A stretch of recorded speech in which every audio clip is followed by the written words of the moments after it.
Hindi lingid kay Ate Marivic ang kahalagahan ng kalusugan.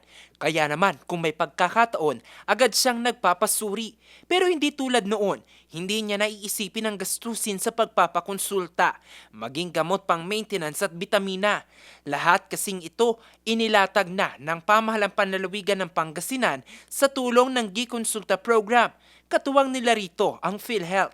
Katunayan, sinuyod nila ang bayan ng Asingan.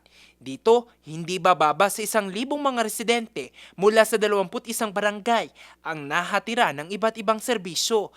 Ito pong programang to, yung Gikonsulta, ay isa pong pangmalawakang healthcare program. Na kasama po dito ay yung yakap ng PhilHealth, kasama po ang pre-hospitalization at kasama po ang gamot.